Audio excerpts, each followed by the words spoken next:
this is, like I said before, frills for free. You can go out there and take on these absolute bombs. And Paulie, just talk us through, how hard is it to hold these skis straight in 1 foot surf, let alone 6 foot surf? Duff, this is without a doubt the most challenging and difficult discipline to master. These surf skis, they are not designed to be going out in big surf like this. I mean, they are, but they're very, very difficult. They're heavy. They're 18 kilos. They're almost 7 meters in length. You've got a steering system at your feet, so you're pushing either your left or your right pedals, which is turning the rudder that you can see there at the base of those skis.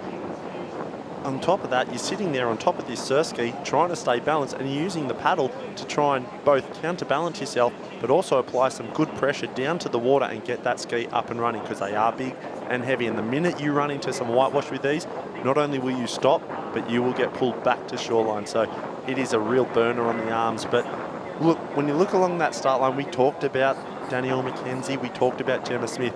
Do you know who the dark horse is going into this race? Carly Nervin. Carly Nervin is the dark horse here. I'm not sure if she's in this final field, though. There she is in the middle of the screen. God, I'm excited now. Carly Nervin, she was outstanding yesterday. She took out the board. She was so close in the ski. So she is the dark horse, like you say. She is the current World Ironwoman champion. I asked her yesterday, I said, I didn't broadcast. I said, you're the World Ironwoman champion. She goes, yep, still currently. Thank you very much, COVID. So she's been the longest standing current World Ironwoman champion that we've ever had in the history. But she is a red hot chance here. Now, it's very delicate, this little dance they do at the start, isn't it? The start of a ski is so important because it could be make or break. Now, with the surf the way it is, it's probably not as important as what we might see in the 1 foot sort of super sprint format. But right here as well, it's very important the girls get in the boats clean and off to a fast start. Oh, we talked about it yesterday, Duff. The worst job on the beach, without a doubt, is the starter of the male and female open ski final, because look, the girls can get a little bit narky, but the men are equally 10 times worse, or without a doubt they are 10 times worse, because as a starter, when you're looking along the shoreline and it is 40 metres, say, from north to south, it's almost impossible to call a fair start for all 20 competitors. That's right, and that's where it is difficult. It's hard to call a fair start for all competitors. With conditions the way they are, though, and the way it all works, Bonnie Hancock is paddling around Australia. She's just going to squeeze on out a little bit further, tell the rest of the girls to come on out. But as this water fills back in, she's going to fall back in, and this is where it is difficult. There is the check starter there. So if you look at the top of the screen, the man in pink, he's your check starter. So that's where the girls will line up, and he'll have that whistle saying, this is where you need to be, girls, this is where you need to be. Now, like any good ski paddler does, they start to creep, don't they? So they start to creep along the line, try to get any little bit of advantage. Now, to be honest, I think it's pretty pointless today with the way that the surf is. But look, it might be all that it needs. It might be the difference of you squeezing out under the top of one of these shore breaks or getting clipped by one and being race over. Now, with these skis, the way that they work is they're in the boat, they paddle up. How are you even getting over the top of waves when you don't have the ability to put your weight backwards like you do on the board? What is it that you need to do in order to climb these mountainous whitewaters? It is very, very difficult. I guess they're designed, by design, the front of the bow of the skis always have a little bit of a reflector, so that when that whitewash hits them, naturally they will go up. But it is very, very difficult, Duff. You do sort of lean back in the chair, so to speak, a little bit and try and pop the nose, but it is very, very difficult. As we see the girls get underway now, and it looks like Danny Mack on the northern side. Carnage already for Bonnie Hancock there. Goes up and in the air as we see Danielle McKenzie almost sneak through. Ali Linden there, or formerly Ali Britton, is sneaking on out there for the Currawa Club as well. So Danielle McKenzie, top of screen, she's on the navy blue, she's on the dark blue ski. She's your jackpot chance, and she is the world champion, and she is an absolute phenomenal ski paddler. But Ali Linden, she was a former Coolangatta Gold champion. She is out, she's gone. So this is advantage there to Ali Linden, the dark horse, the smoky, as we like to call her. Carly Nervin also sneaking on through as well. So 2 girls out, the rest of them, it's carnage across the ocean. It is carnage early in this race, and we knew it would be, Duff. It has been all day. It is very, very difficult conditions, and that's not to take anything away from these girls. Any man would out there would show. We've seen Olympians coming, Olympian males out there, your Lockie Thames, Jacko Collins, all Lockie Thames, all falling short of making finals yesterday. That's just how difficult it is, as we see Ali Britton on the bottom of screen there being met by Carly Nervin from Surfers Paradise.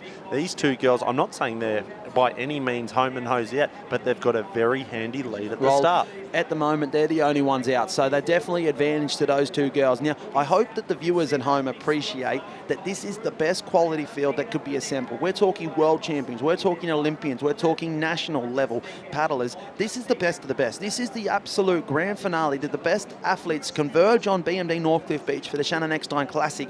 This is the absolute, as Carly Nervin gets pushed backwards there. There she goes. It's so hard to stop your momentum once that happens because the rudder gets out, it's hard to get any grab. And Ali Linden, she has just found her way through. I don't know. She is like Moses. She seems to have parted the ocean right now, Duff. We haven't seen her racing in a number of years, but it doesn't look like she's missed a beat because she's done very, very well to get out through the ocean here.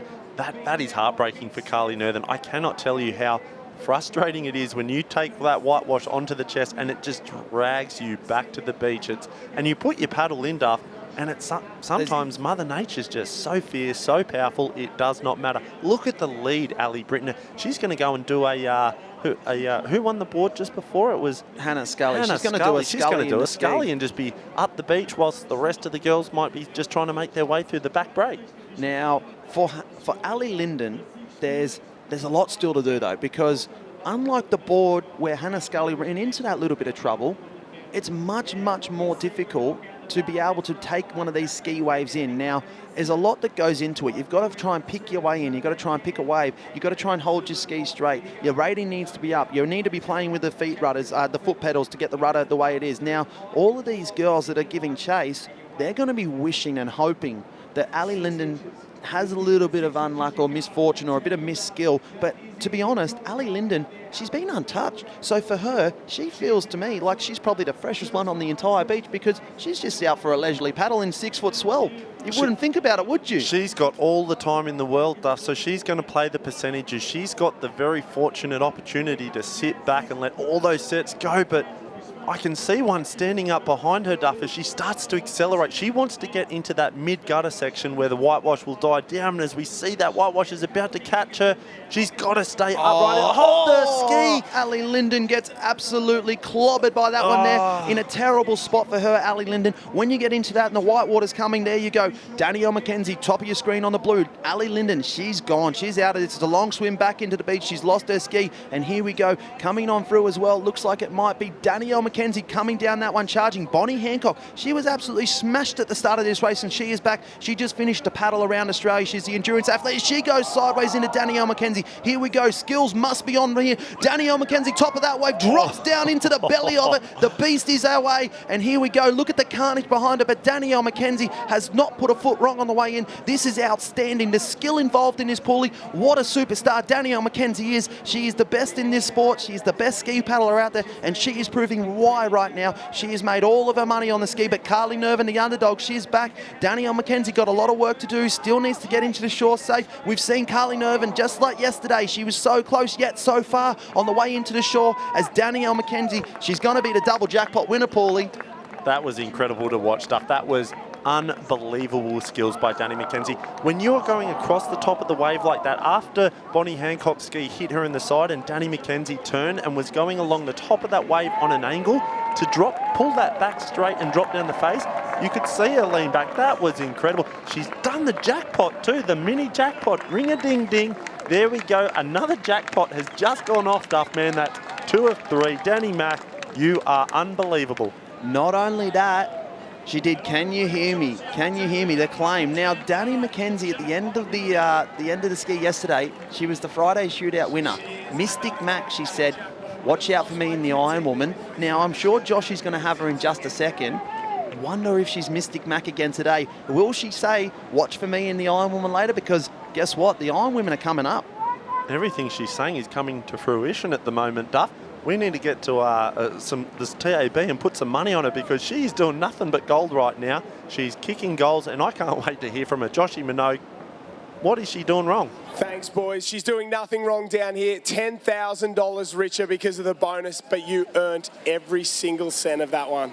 Yeah, thanks so much. Look, I was absolutely stoked to see my mate Ali get out. And I'm just feeding her, going, go, go, go. But yeah, back to my race. Just try to get around and surf what I could. Be conservative, but but also be aggressive. Talk us through the way home. Ali obviously sent it. Bonnie Hancock almost ran into both of you there. You managed to survive. Yeah, surviving's the word. Hey, look, we were all super nervous, but it was all super fun in the end, and yeah, just worked my way in nice and carefully. Bit of spray in the face, but yeah, huge thanks to BMD Northcliffe for putting on this awesome event, and thanks to Sean Partners. Everyone's having a blast, and the swell's here. You were Mystic Mac yesterday. You won the ski, and then you said you were going to win the iron. Are we doing a double?